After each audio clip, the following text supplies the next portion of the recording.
Hello, MGTOW. Hello, men. This is Howard Dare. Thanks for stopping by. So, I want to talk about something very important to me.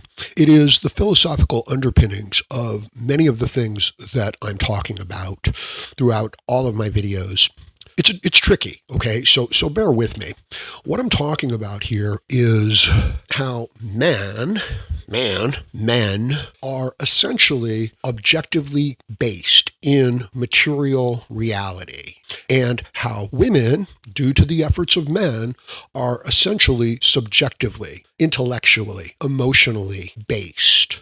Now, we have language. I'm using it right now. And it's used to express real objective reality. In other words, a tree is a tree, okay?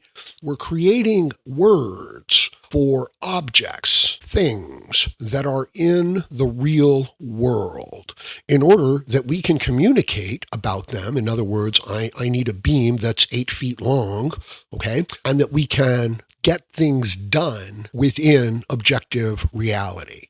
Now, you might have a whole bunch of feelings about it. You might have a whole bunch of ideas about it. And you can come up with words for all of those things. But the basis of the language, of the communication, is in order to interact with objective reality and get things done.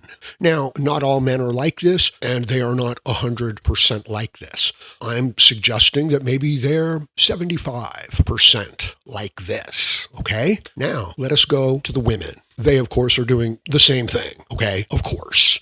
But is it entirely or largely even linked to objective reality? Or is it linked instead to their internal subjective emotional state? I think you know the answer to that.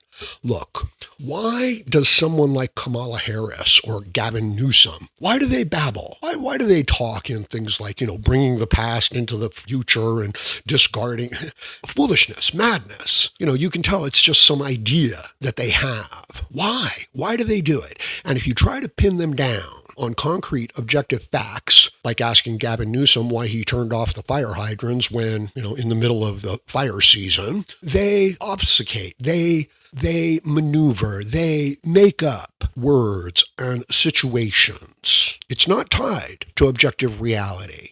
So to sit down and to have a conversation with them means you are automatically disregarding objective reality. You're talking about their feelings. You're talking about their ideas, their interpretation of the world. Can a hardworking man whose life is on the line actually afford to do that kind of bullshit? And the answer is, of course not. That's absurd. Nobody on the battleship cares about your feelings. No offense, and nor should they. Thus, you see the growth of your human resources department, of your DEI. So the entire focus of reality becomes this internal, subjective, mercurial, hermetical state of mind and state of feelings. This is deeply entwined in the way that we just look at reality. This is not absolute. This is not 100%. I'm suggesting that men are operating like 75% with objective reality, trying to get results in the real world. And I'm suggesting that women, 75% of their, of any given woman's internal machinations are in fact subjective, based on her feelings, her wants and needs. Men do this also, but I'm just saying not as much. And now we have this conflict between largely people who are dependents, that want to believe that their feelings, their ideas, their interpretations of objective reality and, just their internal state are primary, versus a large group, a large percentage of your male population not stuck, but, trying to earn a living, trying to build a house, trying to pave a road, trying to paint a house, trying to create a video. I put out some political content and it gets people, upset on both sides.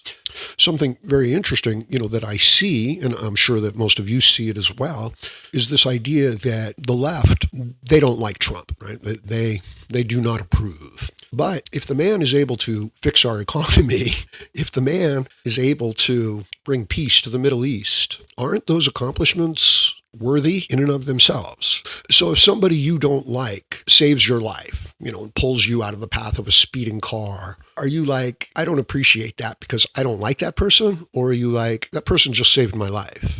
I don't like them. They know I don't like them. And yet they still did right by me. I don't see how the left can square, these types of things. Like if Trump fixes the economy, don't you have to give him credit for fixing the economy? If Trump brings peace to the Middle East, don't you have to give him credit for bringing peace to the Middle East? And apparently the answer is no. So what we're talking about is politics and feelings over objective results. So your boss gives you a 20% raise, but you don't like your boss, okay? What, you don't say thank you? You don't say I appreciate this? You don't recognize that this makes your life better and easier? And now, how about somebody that you do like, but they harm you? Maybe they slander your reputation. That's really all they have, right? They don't have objective reality. They can't say this person is a bad leader. What they can say, are I feel like he's a fascist or a Nazi. So their internal feelings trump reality, objective reality, and they can say things like, well, that's just your interpretation of things. And these are my feelings. What difference does your interpretation or your feelings or mine have to do with mathematics? And the answer is nothing. It has nothing to do with it. Therefore, why would it be a consideration? This is what we're dealing with. And the answer for why it is a consideration is because they want it to be a consideration. They don't want to have to measure the beam. They want to just give you any beam. You need an 8-foot beam. They want to just give you any beam and say, here, make do with this. I've done my part. But they haven't. They haven't come into objective reality to shape it, to make the results. What they're doing is instead starting from their feelings, their ideals, which are not examined. The unexamined life is not worth living, Aristotle. The unexamined ideas are not worth having, Howard Dare. It's the same thing. I'm not stealing it. It's the same idea. So the language, the interaction, the struggles, the strife. For the men, it's based on making this difference within objective reality, largely. For the women, largely based on their feelings and their internal state. It is a cult. It is a cult of feelings. It is a cult of whims and just human desires, untethered to objective reality, such that there's no pinning them down. There's no measurable objective results. For example, if we do, in fact, bring peace to the Middle East, Trump won't get credit for that. In other words, language becomes a means of manipulation, of cheating objective reality. I think that any reasonable person can recognize how dangerous this is, like where that would lead. A young person, not so much. They don't want to offend the group. They want to be part of the group. They want to be accepted. It's really important. Otherwise, they don't get a job. This is the basics of this idea that I'm talking about. I'm going to leave it at that for now. I'm going to talk about this in the future.